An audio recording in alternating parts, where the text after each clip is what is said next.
بسم اللہ الرحمن الرحیم اللہم صلی علی محمد وعلی آل محمد وبارک وسلم رب اشرح لی صدری ویسر لی امری واحلل عقدۃ من لسانی یفقہوا قولی واجعل لی وزیرا من اہلی آمین یا رب العالمین۔ ناظرین کرام السلام علیکم ورحمۃ اللہ وبرکاتہ۔ دورہ ترجمہ قرآن کا سلسلہ جاری، قرآن پاک کے 3 پاروں کا ترجمہ اور مختصر وضاحت کسی درجے میں مکمل ہوئی۔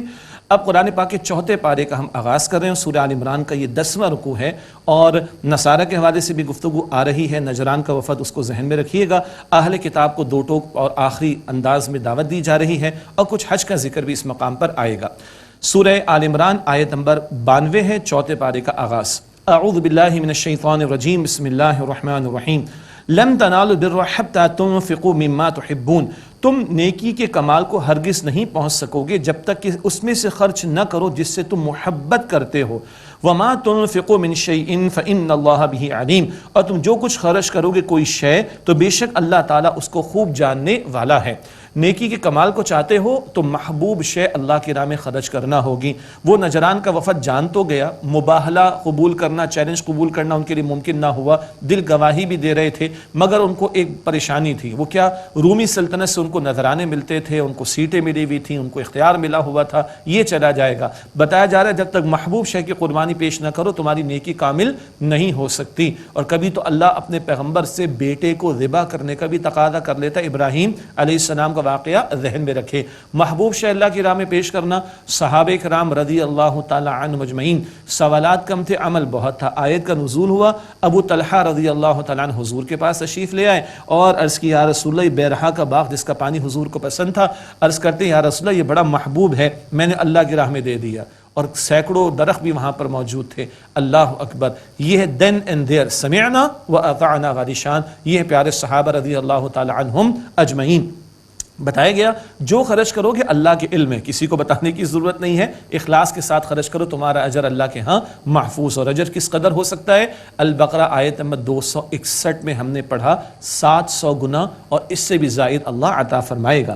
اگلا ایک پہلو ہے، اس کا پس منظر ہے، یہود نے کہا اچھا تم مسلمانوں ابراہیم علیہ السلام سے تعلق جوڑتے ہو تو ان کی شریعت میں تو، اور یعقوب علیہ السلام کے ہاں تو اونٹ کا گوشت منع ہے، تم کیوں کھاتے ہو؟ یہ غلط بات انہوں نے کہی تھی۔ اللہ تعالیٰ جواب عطا فرما رہا ہے، فَإِن كُلُّ الطَّعَامِ كَانَ حِلًّا لِبَنِي إِسْرَائِيلَ إِلَّا مَا حَرَّمَ إِسْرَائِيلُ عَلَى نَفْسِهِ مِن قَبْلِ أَن تُنَزَّلَ التَّوْرَاۃ، تمام کھانے حلال تھے بنی اسرائیل کے لیے سوائے اس کے کہ جو اسرائیل نے، یہ یعقوب علیہ السلام کا نام ہے، یہ لقب ہے ان کا، مگر یہ کہ جو اسرائیل یعنی یعقوب نے اپنے اوپر حرام کر لیا تھا اس سے پہلے کہ تورات نازل ہو۔ تورات میں تو کوئی ایسی بات نہیں تھی، یہ تو یعقوب علیہ السلام کو کوئی ممکن ہے کوئی بیماری وغیرہ کا معاملہ آیا ہو تو اونٹ کا گوشت انہیں استعمال کرنا چھوڑ دیا ہو۔ آگے فرمایا جا رہا ہے قُلْ فَأْتُوا بِالتَّوْرَاةِ فَاتْلُوهَا إِن كُنتُمْ صَادِقِينَ، آپ فرما دیجئے تورات تو لاؤ پھر اس کو پڑھو اگر تم سچے ہو۔ کہاں لکھا ہے کہ اللہ تعالیٰ نے اونٹ کے گوشت کو حرام کیا؟ ہم اس مسئلے کی تفصیل میں نہیں جا رہے، لیکن اتنا اندازہ تو ہو رہا ہے الہامی کتابیں پہلے بھی آئیں اور ان میں تحریف ہو گئی۔ قرآن پاک سچا کلام ہے اور مہیمن، ان کی حفاظت کرنے والا، مصدق، تصدیق کرنے والا، اور ان تعلیمات اور وہ تعلیمات جو پچھلی کتابوں میں تھی قرآن کریم کلیئرٹی کے ساتھ سامنے رکھ رہا ہے۔ فرمایا فَمَنِ افْتَرَىٰ عَلَى اللَّهِ الْكَذِبَ مِن بَعْدِ ذَلِكَ فَأُولَٰئِكَ هُمُ الظَّالِمُونَ، پھر جو کوئی اللہ تعالیٰ پر اس کے بعد جھوٹ گھڑے تو وہی لوگ ظالم ہیں۔ قل صدق اللہ، اے نبی صلی اللہ علیہ وسلم فرما دیجئے اللہ تعالیٰ نے سچ فرمایا، فَاتَّبِعُوا مِلَّةَ إِبْرَاهِيمَ حَنِيفًا، پس تم یکسو ابراہیم علیہ السلام کی ملت کی پیروی کرو۔ اور ان کی ملت کیا ہے؟ البقرہ آیت نمبر 131 میں ہم نے پڑھا جو حکم آئے جھکا دو اور اپنے آپ کو اللہ کے سامنے سرنڈر کر دو۔ وما کان من المشرکین، اور وہ مشرکین میں سے نہیں تھے۔ بیت اللہ شریف کا ذکر آ رہا ہے اور اس کی برکات کا بیان بھی آ رہا ہے۔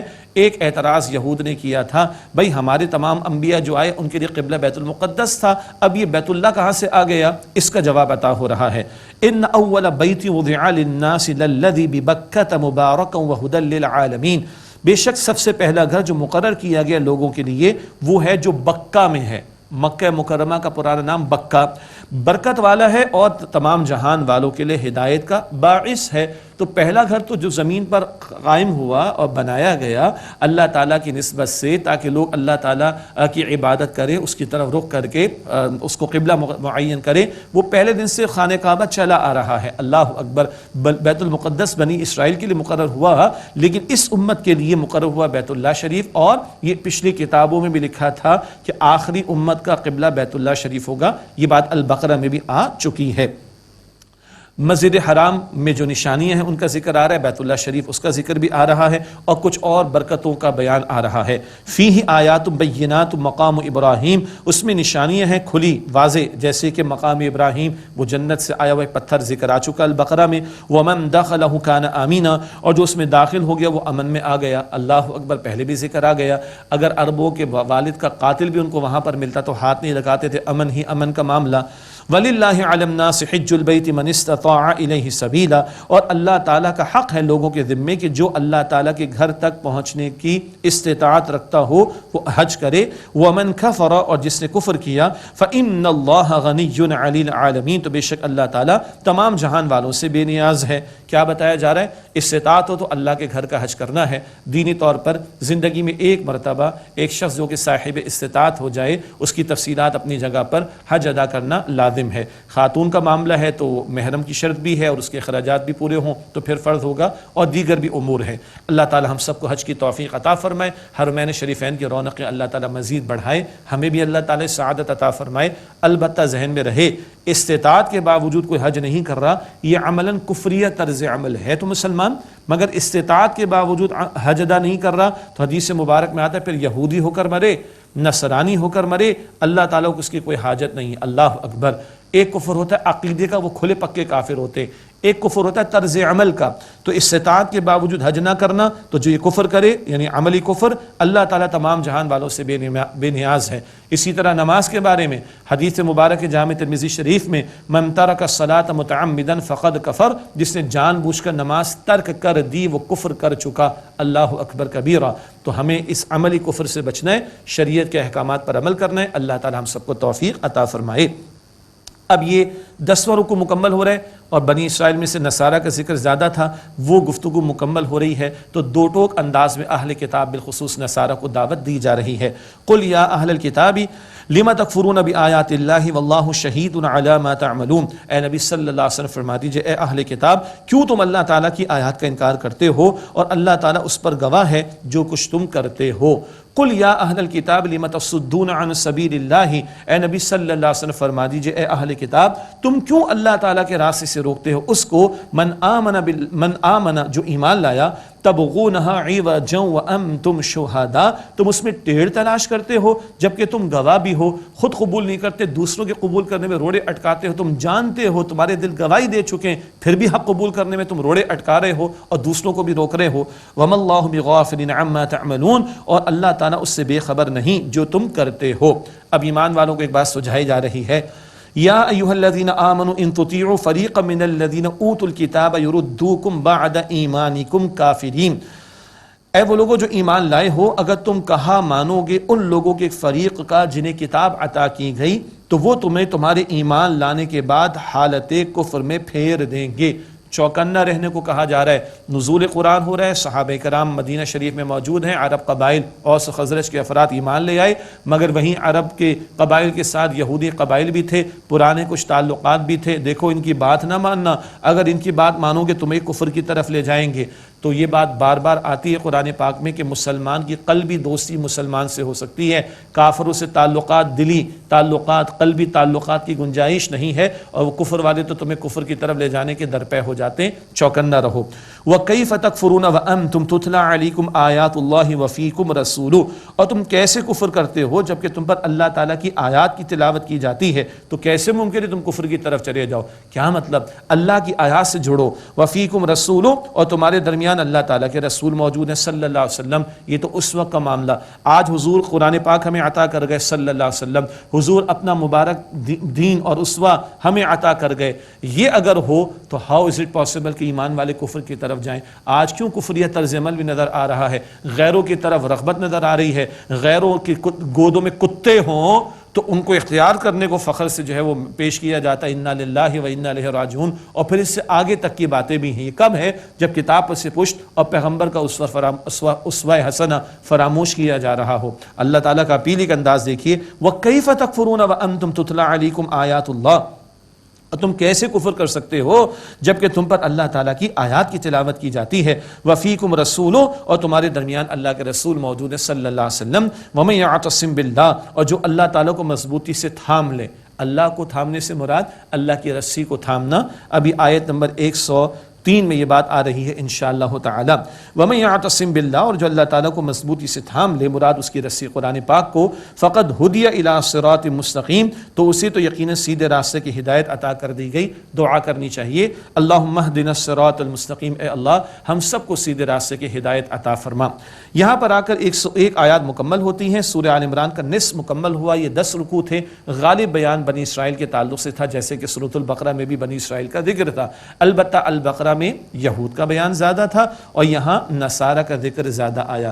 پھر البقرہ کے نصف میں تقریباً 153ویں آیت سے نبی اکرم علیہ السلام کی امت سے خطاب شروع ہوا۔ اب آیت نمبر 102 سے اختتام تک نبی اکرم علیہ السلام کی امت سے خطاب آ رہا ہے۔ اس میں امت مسلمہ کی ذمہ داریاں کیا ہیں اس کا ذکر بھی آئے گا۔ آج ہم نے دین کو بڑا محدود کر رکھا ہے چند اعمال تک، دین بڑا وسیع اور امت کی ذمہ داریاں بھی بہت وسیع تر ہیں، ان پر کلام ہوگا۔ پھر 6 رکوع اللہ تعالیٰ نے عطا فرمائے ہیں۔ رکوع نمبر 13 سے 18 غزوہ احد پر تبصرہ آئے گا انشاءاللہ تعالیٰ، اور آخری 2 رکوعوں میں اہل کتاب میں سے یہود کا ذکر بھی آئے گا، اور پھر بڑی جامع دعائیں ہیں جو اس صورت کے آخر میں ہمارے سامنے آئیں گی۔ تو اگلے 10 رکوعوں میں امت کی ذمہ داریاں، غزوہ احد کا بیان اور بڑی جامع ہدایات اور دعائیں ہیں جو آخر میں اللہ تعالیٰ نے ہمیں عطا فرمائیں۔ اگلی جو 3 آیات ہیں، 11واں رکوع ہم شروع کر رہے ہیں۔ اگلی 3 آیات میں اللہ تعالیٰ نے سہ نکاتی لائے عمل ہمیں دیا، 3 point action agenda for the Muslim امہ عطا ہو رہا ہے۔ ہر فرد کو کیا کرنا ہے؟ تقوی۔ افراد کو جوڑنے والا کیا ہے؟ قرآن، اس کی اللہ کی رسی اس کو تھامنے کا حکم، اور جڑنے کے بعد امت نے کیا کرنا ہے؟ نیکی کا حکم دینا ہے، بدی سے روکنا ہے۔ یہ 3 ذمہ داریاں ہیں اور 3 تقاضے ہیں جو امت سے اس مقام پر بیان ہو رہے ہیں۔ ارشاد ہوا، یا ایھا الذین آمنوا اتقوا اللہ حق تقاتہ، اے ایمان والو اللہ کا تقوی اختیار کرو جیسا کہ اللہ تعالیٰ کا تقوی اختیار کرنے کا حق ہے۔ اللہ اکبر، بڑی بھاری بات آئی۔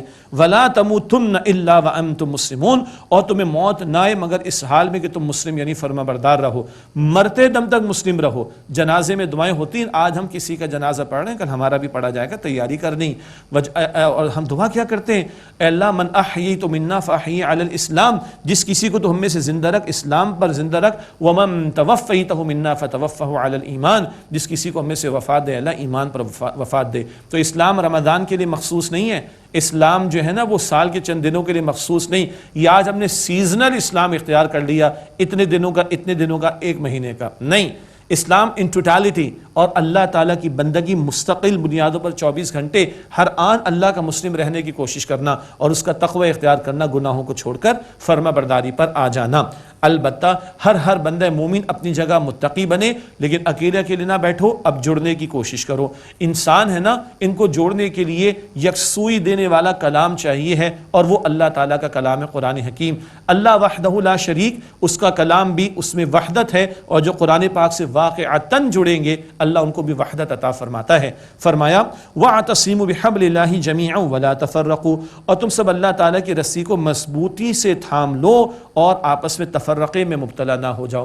آج فرقہ واریت ہے، تفرقے ہیں، مساجد پر بھی کچھ لوگوں نے ٹیگ لگا دیے اور کفر کے فتوے بھی بہت جاری ہو رہے ہیں۔ انبیاء علیہ السلام مسلم بنانے کو آئے تھے، کافر بنانے کو نہیں آئے تھے، معاذ اللہ۔ اللہ تعالیٰ فرقہ واریت کی ہر شکل سے ہم سب کی حفاظت فرمائے۔ علمی اختلاف اپنی جگہ پر، مسالک کا ہم احترام کرتے ہیں، مگر جوڑنے کی بات کرنی ہے، توڑنے کی نہیں۔ اور جوڑنے والا کلام قرآن پاک، فجر، ظہر، عصر، مغرب، عشاء، اللہ تعالیٰ چاہتا ہے قرآن پاک کی تلاوت، چھوٹا ہو بڑا، امیر ہو غریب، جوان ہو یا بوڑھا، مرد ہو یا عورت، جی یوتھ ہو پاکستان کا، امریکہ کا، سعودی عرب کا، کہیں کا بھی مسلمان 4 سال کا ہو یا 100 برس کا ہو، قرآن قرآن قرآن قرآن ہر چند گھنٹوں بعد اللہ تعالیٰ میں قرآن پاک سے جوڑنا چاہتا ہے۔ کون سا قرآن؟ جس کی باقاعدہ تلاوت ہو، جس کو سمجھنے کا اہتمام ہو، ادنا کوشش اللہ تعالیٰ اپنی بارگاہ میں قبول فرمائے، جس کو اپنی زندگی کا امام بنایا جائے، جس کے احکامات پر عمل ہو، جس کے احکام کے نفاذ کی کوشش کی جائے، جس کو دنیا کے سامنے پریزنٹ کرنے کی کوشش کی جائے، جس کا نظام دنیا کے سامنے پریزنٹ کرنے کی کوشش کی جائے۔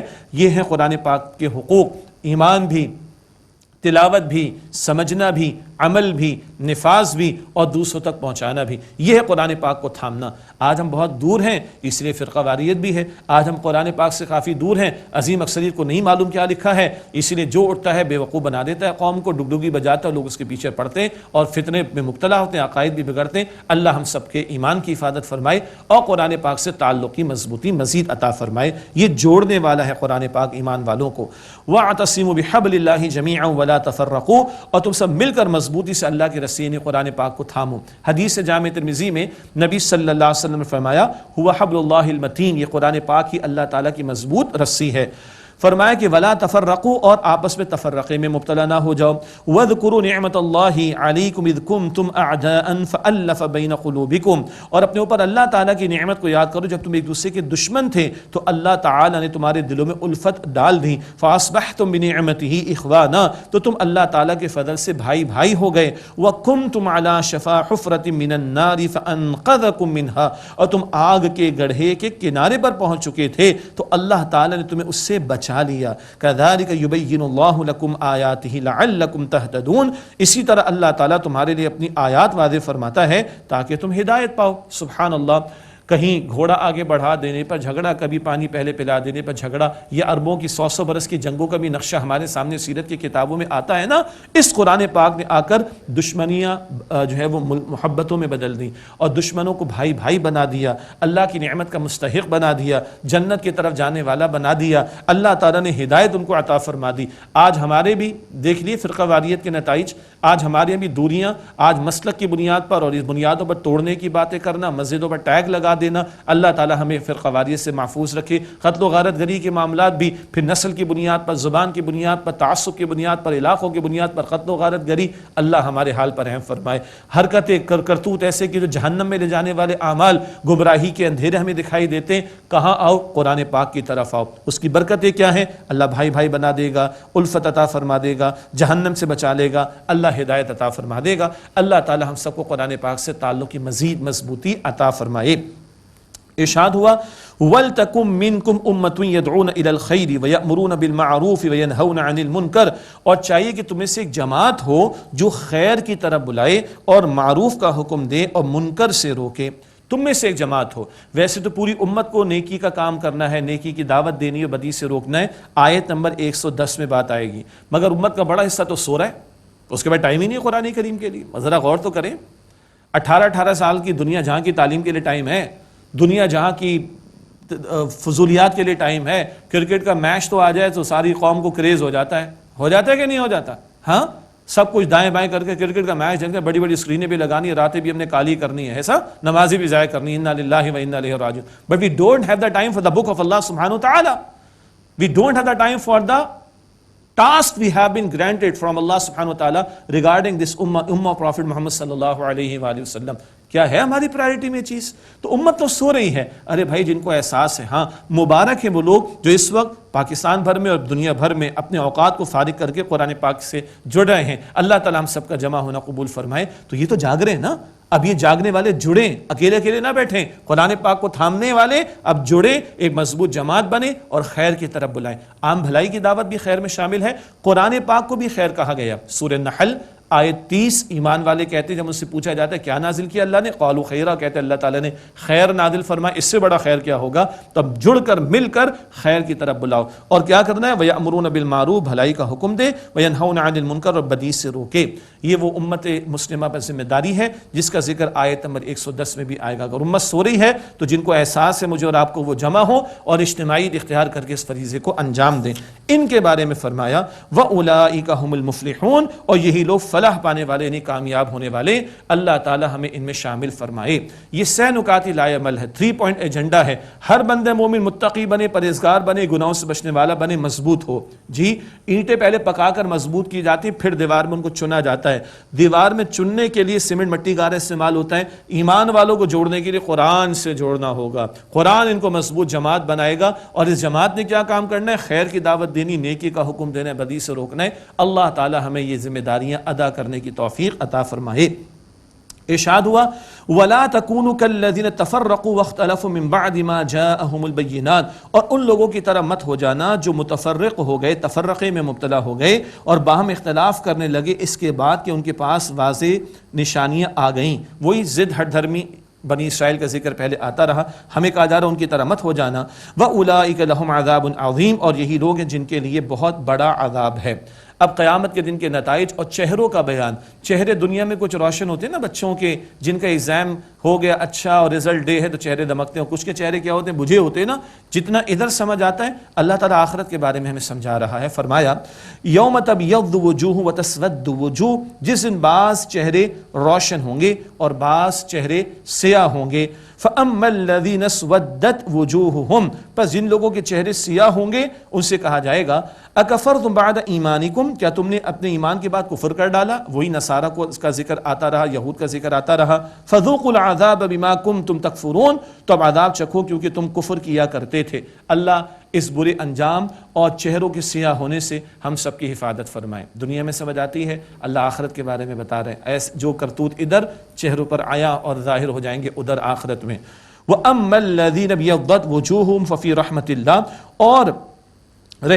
اور وہ لوگ جن کے چہرے روشن ہوں گے وہ اللہ تعالیٰ کی رحمت میں ہوں گے۔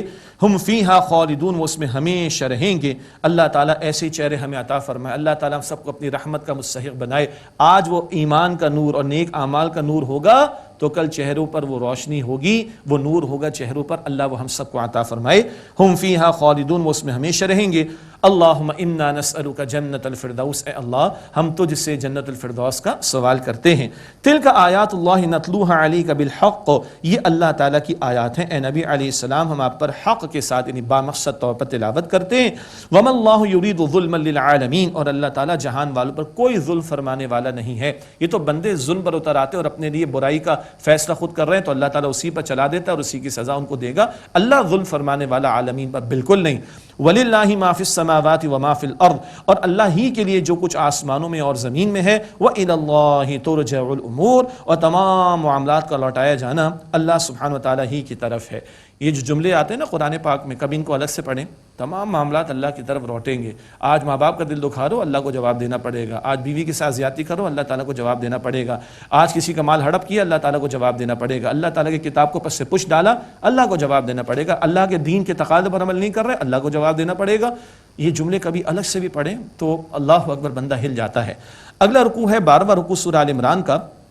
اس میں آگے چل کر یہود کے جرائم کا ذکر بھی آئے گا، البتہ جو پہلی آیت اس رکوع کی آ رہی ہے وہ امت مسلمہ کے تعلق سے ہے۔ سورہ آل عمران آیت نمبر 110 ارشاد ہوا کنتم خیر امت، تم بہترین امت ہو، اخرجت للناس، جنہیں لوگوں کی رہنمائی کے لیے برپا کیا گیا۔ تأمرون بالمعروف وتنہون عن المنکر، تم معروف کا بھلائی کا حکم دیتے ہو، تم منکر یعنی بدی سے منع کرتے ہو۔ وتؤمنون باللہ، اور تم اللہ تعالیٰ پر ایمان لاتے ہو۔ یہ ہے وہ آیت جو خیر امت والی آیت ہے۔ مگر آج ہمیں اپنے تصور کو کلیئر کرنے کی ضرورت ہے۔ دنیا میں تنخواہ کسی کو 50,000 روپے ملتی ہے، مثال کے طور پر کام لیا جاتا ہے، کام کرو تنخواہ لو اور بونس بھی ملے گا، انکریمنٹ بھی ملے گا، ایسے ہی ہے نا۔ کام نہ کرو تو جاؤ میاں جاؤ اپنے کام سے کام رکھو۔ پھر تو بہترین امت اگر ہے تو ذمہ داری کے ساتھ ہے، بیٹھے بیٹھے نہیں ہوتی بہترین امت۔ اللہ اکبر کبیرہ۔ پہلے بنی اسرائیل کا ذکر آ چکا، انہوں نے کتاب پر سے پوچھ ڈالی، پیغمبروں کو ساتھ نہ دیا تو ذلت و محتاجی ان پر تھوپی گئی۔ آج امت کا حال کیا ہے؟ آج تو ہم بس دنیا سے احتجاج ہی کر سکتے ہیں، وہ بھی نہیں کر پاتے۔ بھائی ہمارے مسائل کو حل کر دو، 70-80 برس ہو گئے کشمیر فلسطین کہاں کام رو رہے ہیں، آخر مسائل حل ہو رہے ہیں ہمارے۔ سب سے ارزاں سستا خون کس کا ہے؟ مسلمانوں کا۔ یہ خیر امت کا حال یہ ہونا چاہیے۔ بات تو کڑوی ہے لیکن اپنے دل سے پوچھے حق ہے کہ نہیں؟ تو امت خیر کب ہوگی؟ خیر امت تب ہوگی جب کام کرے۔ کس کام کے لیے پیدا کیا گیا؟ گھر بنانے کے لیے، جائیدادیں بنانے کے لیے، بس پیسہ ہی پیسہ بنانے کے لیے، دنیا ہی دنیا بنانے کے لیے؟ یہ تو اور لوگ بھی کر رہے ہیں، کافر بھی کر رہے ہیں، ضرورت کے طور پر کر لیں، یہ مقصود تھوڑی ہے۔